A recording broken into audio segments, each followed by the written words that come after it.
কে কোথায় আছো? আমার বাড়িতে ডাকাত ডাকাত। ছোট হুজুর ছোট হুজুর আমার বাড়ি আসেন, আমার বাড়িতে ডাকাত এসেছে। কোথায় ডাকাত? যাও যাও, বাইরে কেউ নেই তো, গেটটা লাগিয়ে দিই।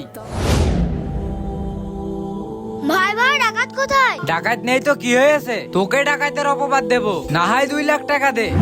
কি বলছেন আপনি? শুধু বলছি না, এবার মহল্লাবাসীকেও জানাবো। তুই খালি দাঁড়া, দেখছি তোকে। ডাকুন, অসুবিধা নেই, আমি ভয় পাই না, আমার সাথে আল্লাহ আছে। হ্যাঁ দাঁড়াও।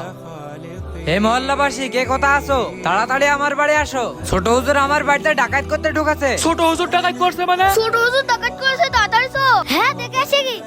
আসেন আসেন, ছোট হুজুর আমার বাড়িতে ডাকাতি করতে গিয়ে ধরা পড়েছে। সি ছোট হুজুর সি, তুমি এতটুকু বয়সে ডাকাত করতে এসেছো?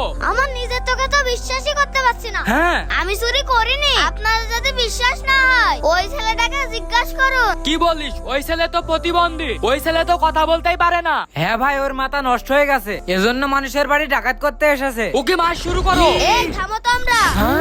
ছোট হুজুর চুরি করেনি, আমি এখানে বসেছিলাম, আর এই ছোট হুজুরের জন্য আল্লাহ আমার জবান খুলে দিয়েছে। আলহামদুলিল্লাহ। বন্ধুরা, ছোট হুজুরকে ভালোবাসলে ভিডিওতে কমেন্ট করো।